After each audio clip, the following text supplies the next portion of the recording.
सलातु वस्सलामु अलैका या रसूलल्लाह व अला आलिका व अस्हाबिका या नूरल्लाह। अस्सलातु वस्सलामु अलैका या नबी अल्लाह व अला आलिका व अस्हाबिका या नूरल्लाह। प्यारे प्यारे इस्लामी भाइयों, प्यारे आका सल्लल्लाहु ताला अलैहि वसल्लम का फरमान रहमत निशान है कि जो शख्स योमिया मुझ पर 100 बार दुरूद शरीफ भेजेगा, अल्लाह पाक उसके 100 हाजात पूरी फरमाएगा।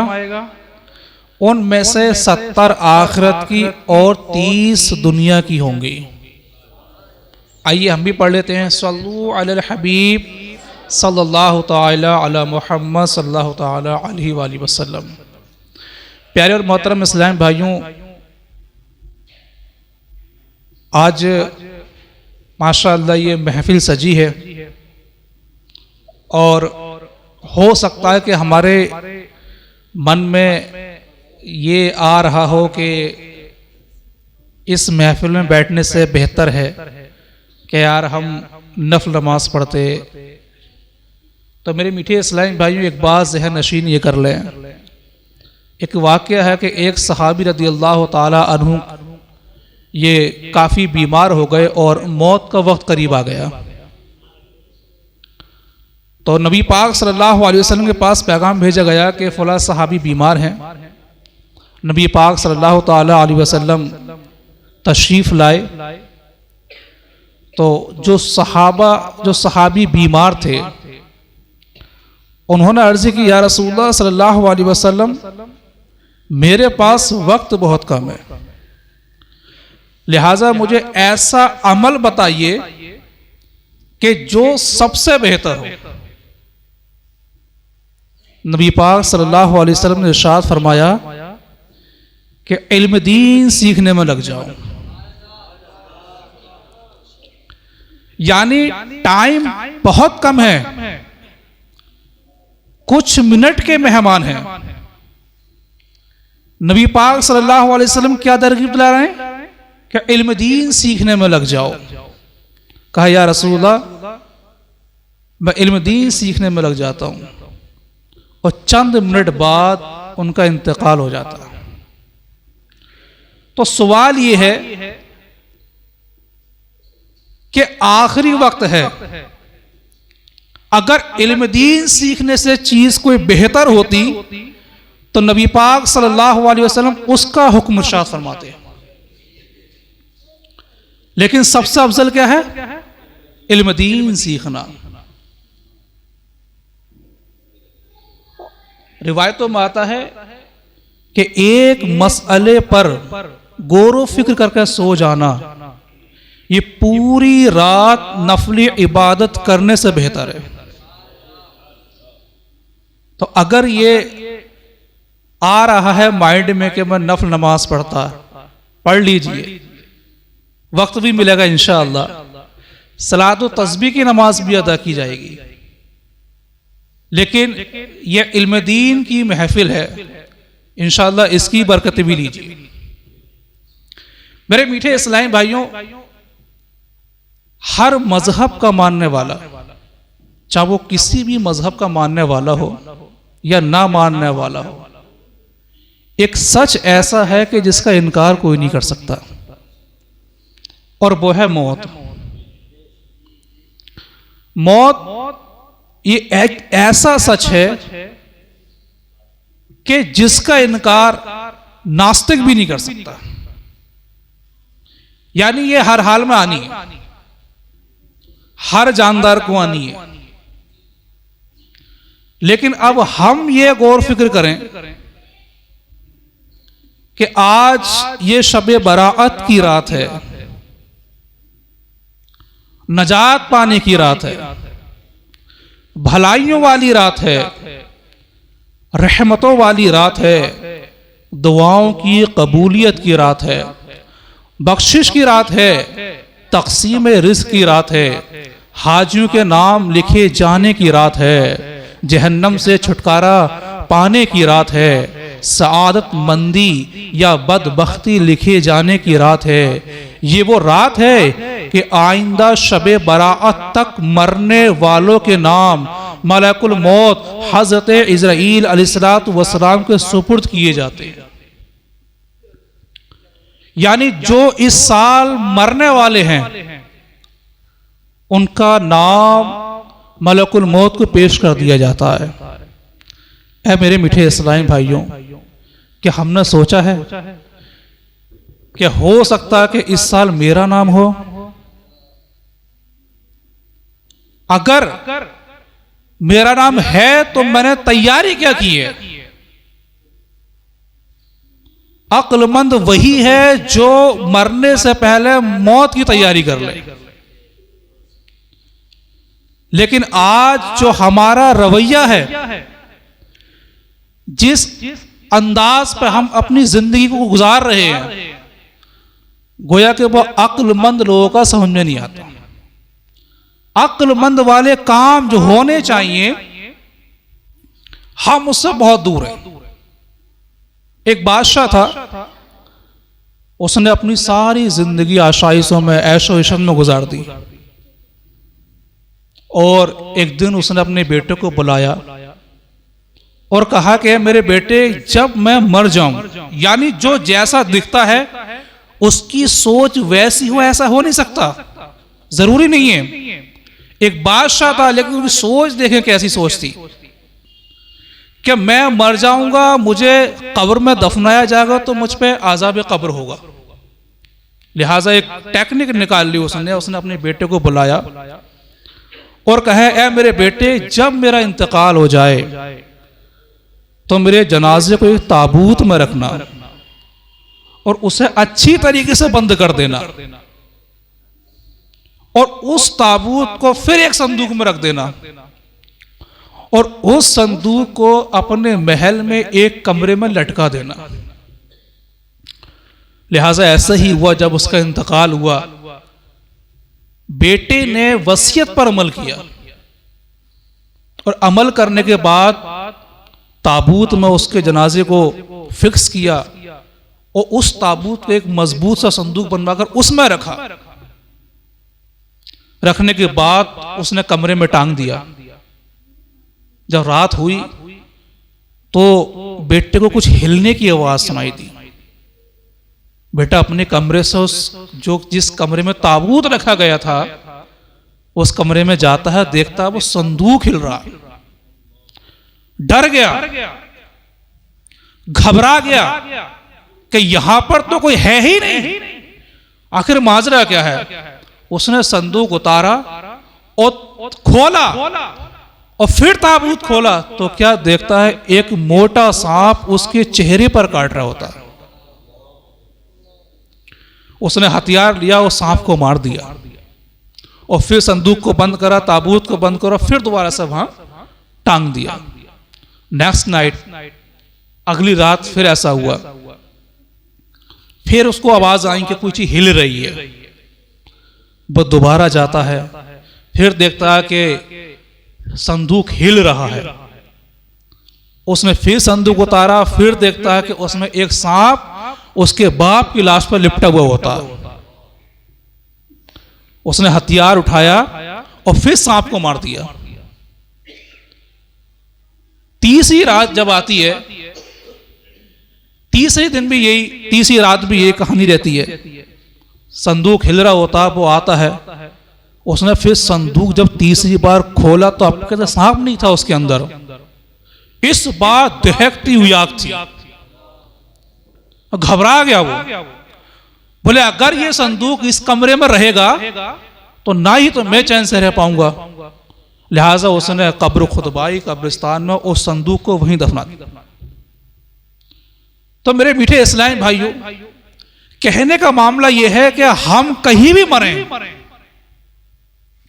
किसी भी हाल में मरें, हमारा जनाजा कहीं भी दफनाया हो या ना दफनाया गया हो, जो अजाब कब्र में दिया जाता है, अगर हम गुनाहगार हैं तौबा अजाब हमें दिया जाएगा।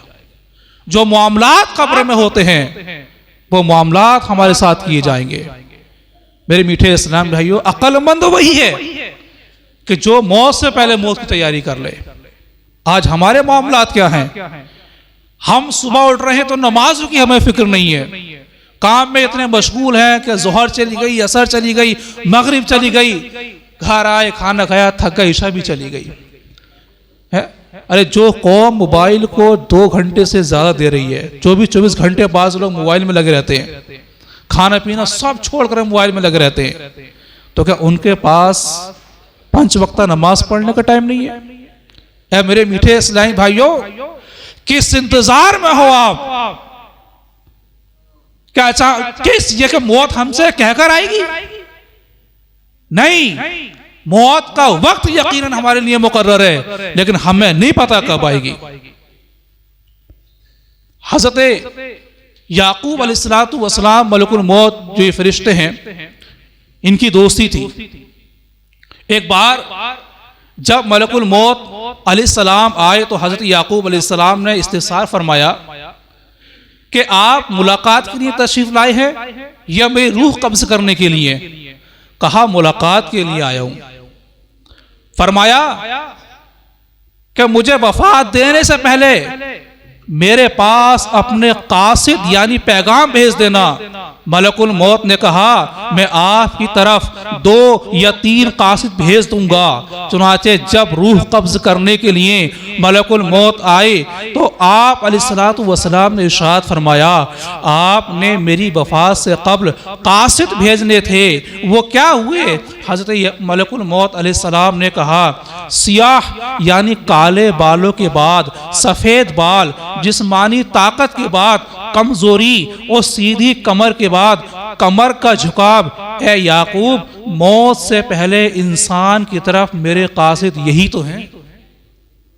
प्यारे प्यारे इस्लामी भाइयों, इस हिकायत को सुनकर हमें मालूम हुआ कि रूह कब्ज करने से पहले मलकुल मौत अपने कासिद भेजते हैं ताकि बंदा संभल जाए और अपने गुनाहों से तौबा करके अल्लाह पाक और उसके रसूल सल्लल्लाहु अलैहि वसल्लम के अहकामात की बजा आवरी में लग जाए और अपनी आखिरत की तैयारी में मशगूल हो जाए। याद रखें, मौत के इन 3 कासिदों के अलावा मुख्तलिफ बीमारियां, कानों और आंखों का तगय्युर भी मौत के कासिद हैं। हम में से बहुत से लोग ऐसे होंगे कि जिनके पास मलकुल मौत अलैहिस्सलाम के ये कासिद पैगाम अजल ला चुके होंगे, मगर हमारी गफलत का अंदाज़ा इस बात से लगाया जा सकता है कि अगर किसी के सियाह बालों के बाद सफ़ेद बाल आने लगें तो वह अपने दिल को ढारस देते हुए कहता है कि जनाब ये तो बाल काले थे,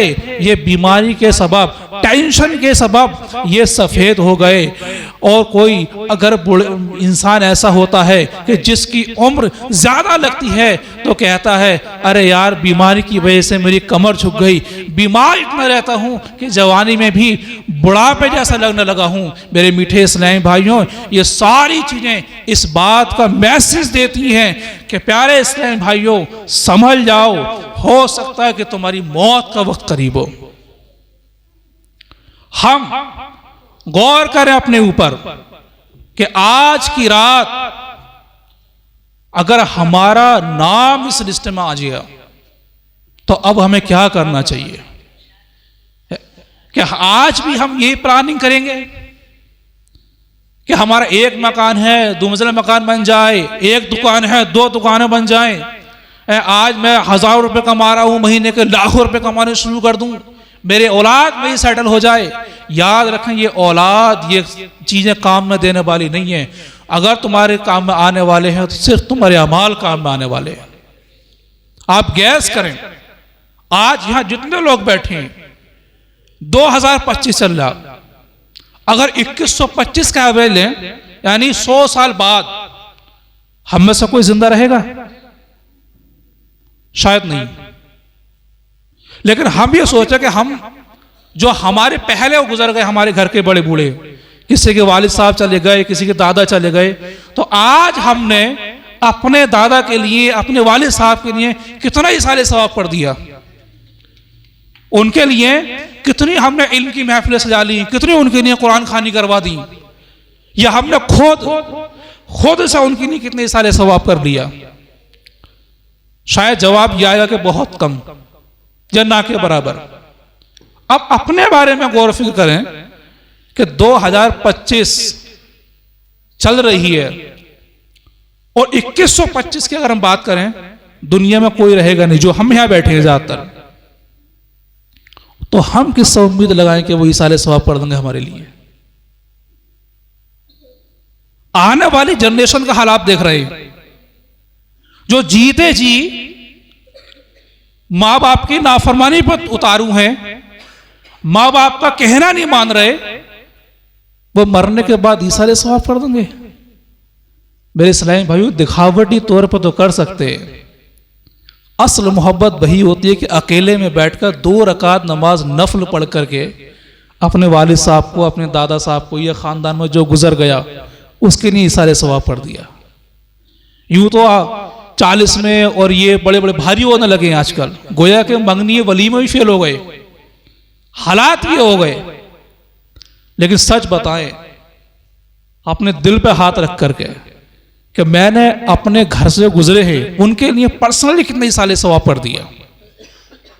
किसी को कुरान पाक पढ़ना नहीं आता, कुरान पाक पढ़ना नहीं आता तो इसाले सवाब कैसे करेगा? कुरान पाक पढ़ना नहीं आता तो नफल नमाज कैसे पढ़ेगा? लोगों की नमाज तो दुरुस्त नहीं है। मेरे मीठे इस्लामी भाइयों, होश के नाखून ले, आखिरत का मामला बड़ा कठिन है। जन्नत यूं ही तकसीम नहीं हो रही है कि आज के जो महफिल होती है कि हाथ में या रसूलुल्लाह का नाम ले दिया, नारे लगा दिए, जन्नत मिल गई। जन्नत के मरहल बड़े ही मुश्किलात भरे हैं। मेरे मीठे इस्लामी भाइयों, कब्र के मामलात हैं, हश्र के मामलात हैं, फिर ईमान की हालत में जो बंदा चला गया, जो मर गया, उसके लिए तो मामला सही है, लेकिन जो बेईमानी की मौत मर गया उसके लिए हमेशा हमेशा के लिए जहन्नम है। बेईमानी की मौत, जी हां, आज जो मॉडर्न कल्चर चला, ईमान सल्ब गुनाहों की वजह से होता, इश्कबाजी के मामला बहुत बढ़ रहे हैं, मां बाप की नाफरमानी के मामला बहुत बढ़ रहे हैं, जिना के मामले आम हो गए। ये तमाम मामला, ये सब ईमान को सल्ब करने वाले गुनाह। मेरी मीठी इस्लामी भाइयों, अगर हम में से कोई ऐसा है तो अल्लाह तबारक व तआला हमें माफ फरमाए। मां बाप की नाफरमानी ये औलाद को कहीं का नहीं छोड़ती है। मेरी मीठे इस्लामी भाइयों, एक बाप था, उसके 4 बेटे थे। तो छोटा बेटा ये अपने तीनों बड़े भाइयों के पास में आया और कहा कि ऐ मेरे भाइयों, एक काम करो, या तो सारी प्रॉपर्टी तुम मुझको दे दो और बाप को तुम ले लो, या फिर सारी प्रॉपर्टी तुम ले लो और बाप को मुझको दे दो। यानी दोनों बातों में से आपको एक बात माननी है, प्रॉपर्टी सारी मेरी, वालिद साहब आपके, या प्रॉपर्टी आपकी, वालिद साहब मेरे। अभी 3 जो बड़े भाई थे ये दुनियादार थे। इन्होंने क्या कहा, मौका अच्छा है, प्रॉपर्टी मिल रही है, लिहाजा एक काम करते हैं कि प्रॉपर्टी ले लेते हैं, वालिद साहब को दे देते हैं। लिहाजा ये अपने वालिद साहब को लेकर के एक छोटी सी झोपड़ी में आ जाता है और अपने वालिद साहब की खिदमत करना शुरू कर देता है। और इसके भाई जो है अपनी प्रॉपर्टी में महल्लात में रह रहे होते हैं, खिदमत करता रहा। एक दिन ऐसा आता है इसके वालिद का इंतकाल हो जाता। ये दफन करने के बाद जब वापस लौटता है, पहली रात गुजरती है, तो क्या देखता है कि एक ख्वाब देखता। ख्वाब में कोई कहने वाला कह रहा होता है कि फुला जगह जाओ और वहां से 10 दिरहम उठा के ले आओ। इसने खुद पूछा कि उसमें बरकत है? जवाब मिला कि उसमें बरकत नहीं है। सुबह उठा, अपना ख्वाब बीवी को सुनाया कि मुझे ऐसे ऐसे ख्वाब दिखाई दिया। अब औरत थोड़ी लालची किस्म की होती है, उसने कहा एक काम करो, आप जंगल जाओ और 10 दिरहम लेकर के आओ और उनसे हम अपने कपड़े बनाएंगे, खर्चा करेंगे, यही तो बरकत है। उसने कहा नहीं। अगली रात फिर आई, सो गया, वही ख्वाब दिखाई दिया कि फुला जगह जाओ और वहां पर 5 दिरहम रखें। इसने वही सवाल किया कि इसमें बरकत है, तो जवाब मिला कि उसमें बरकत नहीं है। सुबह उठ के फिर बीवी को ख्वाब बताया, बीवी ने वही बात कही जो पहले कही थी। तीसरी रात जब हुई तो इसने फिर वही ख्वाब देखा कि फुला जगह जाओ और वहां से 1 दिरहम उठा के ले आओ। पहले कितने थे? 10, फिर 5, फिर 1। इसने वही सवाल किया कि इसमें बरकत है। जवाब मिलता हाँ कि उसमें बरकत है। ये गया और वहां से 1 दिरहम उठा करके लाता है। कि जब दिरहम उठा कर ला रहा होता है, क्या देखता है? एक मछुआरा मच्छी जो पालन करते हैं, वो दोनों हाथों में मछली लेकर के आ रहा होता। इसने उससे कहा कि तुम मछली बेचोगे? तो बोला हाँ बेच दूंगा। बोले कितने की है? तो बोला 1 दिरहम की मछली है। इसने वो मछली ली और दिरहम दिया, घर आ गया। और जब उस मछलियों के पेट चीरे तो दोनों मछलियों के पेट में बेशकीमती सोने की तरह मोती निकले। अब ऐसे ही मोतियों की तलाश उस वक्त के वहां का जो बादशाह था उसको जरूरत थी। उसने अपने वजीर से कहा कि मुझे बेशकीमती सोने की तरह मोती जो होते हैं वो चाहिए। वजीर ढूंढते ढूंढते आया, इसके पास आ गया कि मैंने सुना कि तुम्हारे पास बहुत खूबसूरत मोती है। तो उसने कहा हाँ मेरे पास मोती है। तो बोले 1 मोती दोगे? बोला दे तो दूंगा, लेकिन कीमत क्या दोगे? वजीर ने कहा कि मैं 60 ऊंट सोने से लदे हुए दूंगा। 60 ऊंट। ये चौंक गया कि एक छोटा सा मोती। इन्हें कहा वाकई में आप कीमत दोगे? बोले हाँ कितनी कीमत देंगे? इसने मोती दे दिया और 60 ऊंट सोने से लदे हुए ले लिए। मालदार हो गया। और जब वो मोती बादशाह की खिदमत में गया, बादशाह देख करके हैरान हो गया कि इतना खूबसूरत मोती मैंने आज तक नहीं देखा था। ए बादशाह, उसने अपने वजीर को हुक्म दिया, ए वजीर हर चीज का जोड़ा अच्छा लगता है, लिहाजा मुझे जोड़ा चाहिए। वजीर उसके पास फिर जाता है और कहता है कि तुम्हारे पास दूसरा मोती भी है? उसने कहा हाँ मेरे पास दूसरा मोती भी है। तो बोले आप क्या दोगे? बोले 120 ऊंट सोने से लेते हुए दूंगा, लेकिन वो मोती मुझे वापस दे। उस शख्स ने वो मोती दे दिया और इतने ऊंट सोने से भी ले लिए। तो कहने का मकसद मेरे मीठे स्नेही भाई ये है कि इस अक्लमंद बेटे ने ये जानता था कि बाप की खिदमत का सिला क्या है। ये जानता था कि बाप की रिजा में अल्लाह की रिजा है, लिहाजा इसने प्रॉपर्टी को लात मार करके बाप की खिदमत को चुना। अल्लाह तबारक व तआला ने इस पर दुनिया में भी रहमतों की बारिश कर दी और आखिरत में भी रिजा का मुजदा सुना दिया। तो कहने का मकसद ये कि ये सिला जो है बाप की फरमाबरदारी का है। लेकिन मेरे मीठे इस्लामी भाइयों, इसका उल्टा भी है, इसका दूसरा पहलू भी है कि अगर हम मामला इसके बरक्स देखें, एक शख्स अपने बाप को मारता हुआ घसीटता हुआ लेके जा रहा होता और कुछ लोगों ने उसको रोका कि बदबख्त क्या कर रहा है तू? अपने बाप को मार रहा, तुझे शर्म नहीं आ रही? अपने बाप को घसीटते हुए लेके जा रहा। तो उसके बाप ने कहा ए लोगों, इसको मना मत करो, इसको मना मत करो, ये जो कर रहा सही कर रहा है, क्योंकि मैंने भी अपने बाप को ऐसे ही घसीट के मैं लेके गया था। तो जैसी करनी वैसी भरनी। एक शख्स अपने बाप को कांधों पर बिठाल कर, बूढ़ा हो गया था, वो कांधों पर लाद करके समुद्र की तरफ जा रहा होता और समुद्र में फेंकने जा रहा होता। थोड़ी सी गहराई आती है, जैसे ही फेंकता तो उसका बाप बोलता है बेटे यहां मत फेंक, थोड़ी आगे फेंक, मैंने भी अपने वालिद साहब को वहां फेंका था। डर गया बेटा कि इन्होंने अपने वालिद साहब के साथ ऐसा किया, आज मैं इनके साथ ऐसा करना चाह रहा था। वापस आता है, माफी मांगता, खिदमत में लग जाता है। मेरे मीठे इस्लामी भाइयों, मकसद कहने का यह है, देखें पूरा साल, पूरी जिंदगी हम माँ बाप के साथ में रहे, एक घर में रहे। कभी ऐसा भी हुआ होगा कि वालिद साहब ने, माँ ने किसी काम को कहा होगा, हमने ना सुना होगा। कभी ऐसा भी हुआ होगा कि उन्होंने हमारे समझाने की बात की होगी, हमें बुरी लगी होगी। कभी ऐसा भी हुआ होगा कि उन्होंने हमारे बुरे काम से रोका होगा, लेकिन हम बुरे काम से नहीं रुके होंगे। कभी ऐसा भी हुआ होगा कि उन्होंने समझाने वाले अंदाज में कोई बात की होगी, हमने उनसे ऊंची आवाज़ में बात की होगी। मेरे मीठे इस्लामी भाइयों, ये तमाम चीज़ें ये वालिदैन की नाफरमानी है। अगर ऐसा हुआ है तो आज की रात बड़ी मुबारक रात है। हमारे स्टेटस पे, व्हाट्सएप स्टेटस पे हम लगा देते हैं कि जनाब मुझसे गलती हो गई है, अपने दोस्तों को शेयर करते हैं कि मुझसे कोई गलती हो गई तो मुझे माफ़ कर दें, मुझसे ये मामलात हो गए तो माफ़ कर दें।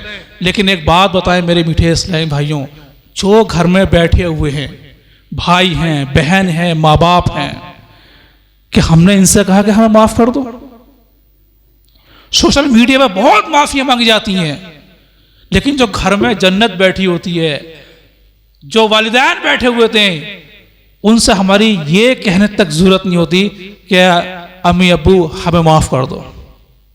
मेरे मीठे इस्लामी भाइयों, याद रखें, अगर माँ बाप का दिल दुखा है और नाराज हैं, तो याद रखना आखिरत का मामला भी बड़ा कठिन है।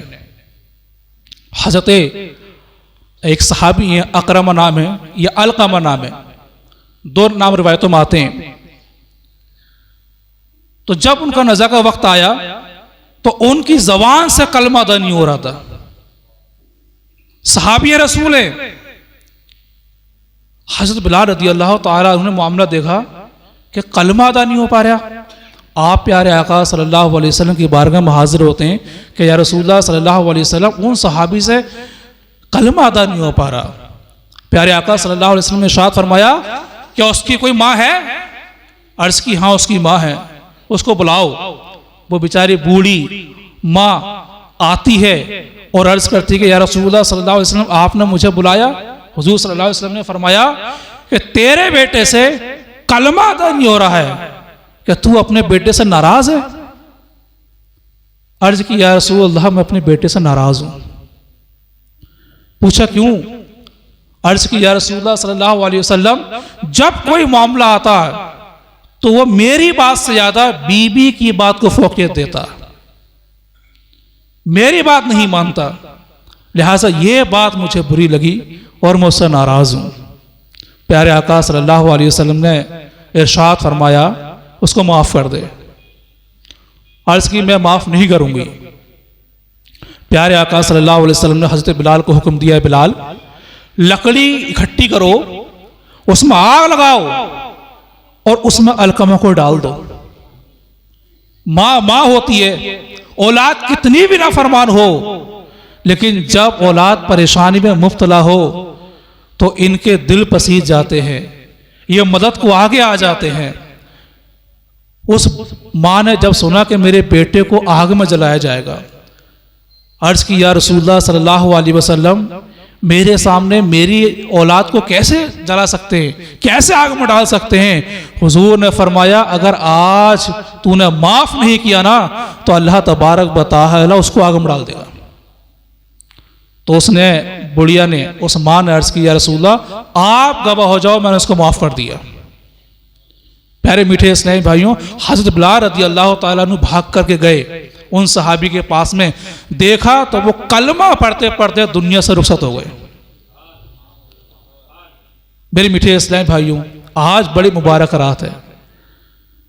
आज यहां से जाने के बाद जिनके वालिदैन जिंदा हैं, माँ जिंदा हो या बाप जिंदा हो, दोनों में से कोई जिंदा हो, दोनों जिंदा हो, पैर पकड़ के माफी मांग लें कि अम्मी अबू माफ कर दें, और इन्होंने माफ कर दिया तो इंशाअल्लाह हमारा बेड़ा पार हो जाएगा। तो आज की नेकी में ये भी ऐड करें मीठे इस्लामी भाइयों कि हमें जो है माँ बाप से माफ़ी मांगनी है।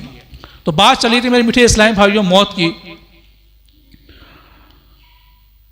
हम दुनिया में गफलत का शिकार हैं और अपनी आशाइशों में घिरे हुए हैं। गोया कि हमारी सोच, हमारी थॉट ये बन गई है कि हमें दुनिया से जाना ही नहीं है।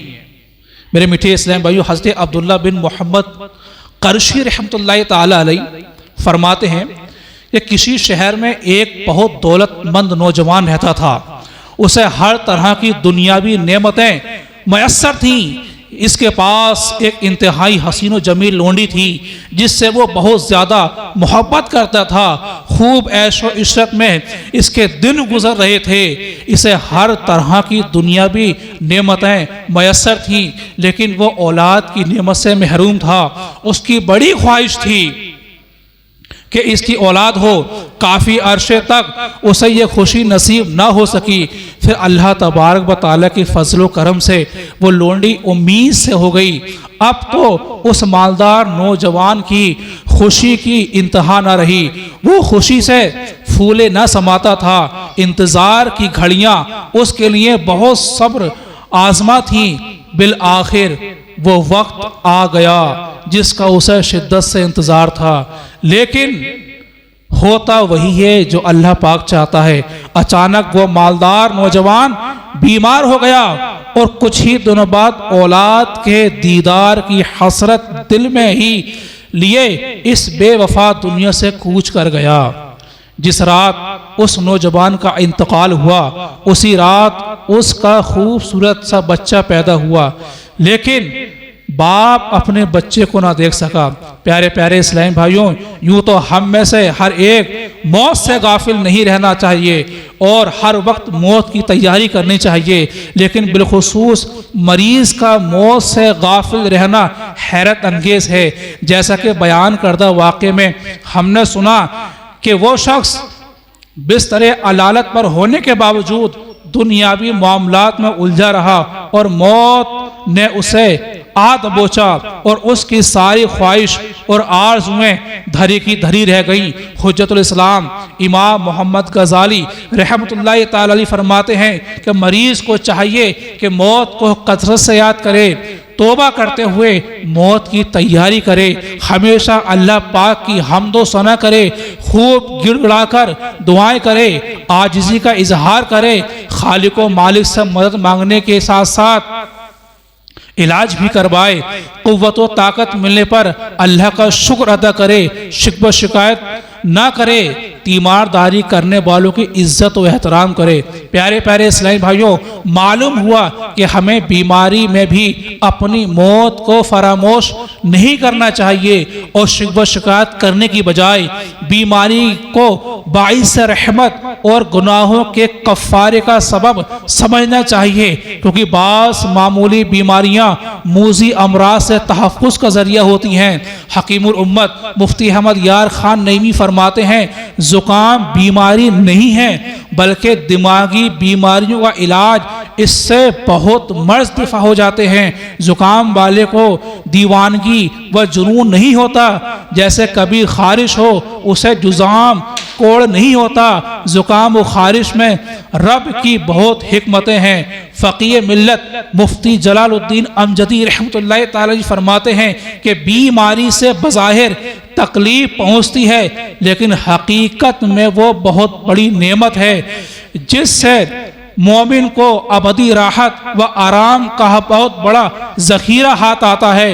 ये ज़ाहिर बीमारी हकीकत में रूहानी बीमारियों का बड़ा ज़बरदस्त इलाज है, बशर्तिया आदमी मोमिन हो और सख्त सख्त बीमारी में सब्र व शुक्र से काम ले।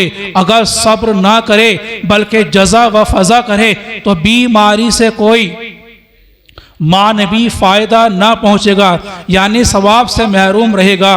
बास नादान बीमारी में नहायत बेजा कलिमात बोल उठते हैं और बाज़ खुदाए पाक की जानिब जुल्म की निस्बत करके कुफ्र तक पहुँच जाते हैं। ये इनकी इंतहाई शकाफत यानी बदबख्ती और दुनिया व आखिरत की हलाकत का सबब है। याद रखें, बीमारी के फ़ज़ाइल उसी सूरत में हासिल हो सकेंगे जब हम अपनी ज़बान से शिकवा शिकायत का इजहार करने की बजाय सब्र और शुक्र का मुज़ाहिरा करें। हज़रत अता बिन यसार रज़ियल्लाहु ताला अन्हु से रिवायत है कि जब कोई बंदा बीमार होता है तो अल्लाह पाक उसकी तरफ 2 फरिश्ते भेजता है और उनसे फरमाता है, देखो ये अपनी इयादत करने वालों से क्या कहता है। अगर वो मरीज़ अपनी इयादत के लिए आने वालों की मौजूदगी में अल्लाह पाक की हम्दो सना बयान करे यानी शुक्र अदा करे तो वो फरिश्ते उसकी ये बात बारगाह इलाही में अर्ज कर देते हैं। हालांकि अल्लाह पाक सब जानने वाला है। अल्लाह पाक फरमाता है, मेरे बंदे का मुझ पर हक है कि मैं उसे जन्नत में दाखिल करूं और अगर उसे सिफारिश दूं तो उसके गोश्त को बेहतर गोश्त से बदल दूं और उसके गुनाहों को मिटा दूं।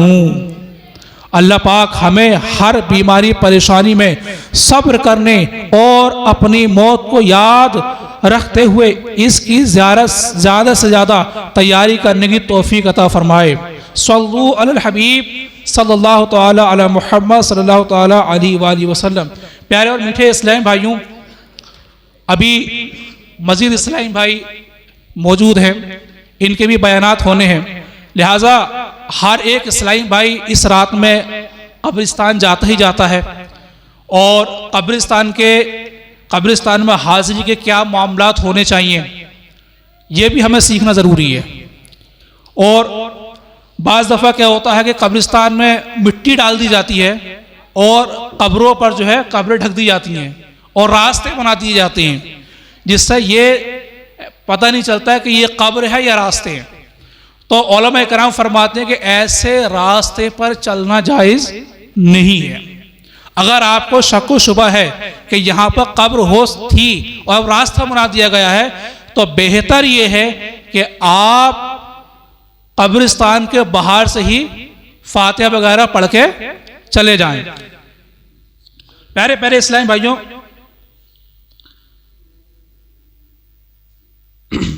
प्यारे आका सल्लल्लाहु अलैहि वसल्लम ने फरमाया कि मैंने तुमको ज़ियारत क़ुबूर से मना किया था, अब तुम कब्रों की ज़ियारत करो कि वो दुनिया में बेरगबती का सबब हैं और आखिरत की याद दिलाती हैं। किसी भी मुसलमान की कब्र की ज़ियारत को जाना चाहिए तो मुस्तहब यह है कि पहले अपने मकान पर गैर मकरूह वक्त में 2 रकत नफल पढ़ें। हर रकत में सूरतुल फातिहा के बाद 1 बार आयतुल कुर्सी और 3 बार सूरतुल इखलास यानी कुल हुवल्लाहु अहद पढ़ें और इस नमाज का सवाब साहिबे कब्र को पहुँचाएँ। अल्लाह पाक उस फौत शुदा बंदे की कब्र में नूर पैदा कर देगा और इस सवाब यानी पहुँचाने वाले शख्स को बहुत ज़्यादा सवाब अता फरमाएगा। मज़ार शरीफ या कब्र की ज़ियारत के लिए जाते हुए रास्ते में फजूल बातों में मशगूल ना हो। कब्रिस्तान में इस आम रास्ते से जाएं जहां पास्ट यानी माजी में कभी मुसलमानों की कब्रें ना थी। जो रास्ता नया बना हो उस पर ना चलें। रद्दुल मुख्तार में है कि कब्रिस्तान में कब्रें पाट कर जो नया रास्ता निकाला गया हो उस पर चलना हराम है, बल्कि नए रास्ते का सिर्फ गुमान हो तब भी उस पर चलना नाजायज़ गुनाह है। कई मज़ारात औलिया पर देखा गया है कि ज़ायरीन यानी कि जो ज़ियारत करने वाले होते हैं की सहूलियत की खातिर मुसलमानों की कब्रें तोड़ फोड़ करके फर्श बना दिया जाता है। ऐसे फर्श पर लेटना, चलना, खड़ा होना, तिलावत और जिक्र अस्कार के लिए बैठना वगैरह हराम है। दूर ही से फातिहा पढ़ लीजिए। सल्लु अलल हबीब सल्लल्लाहु तआला अला मुहम्मद सल्लल्लाहु तआला अलैहि वसल्लम।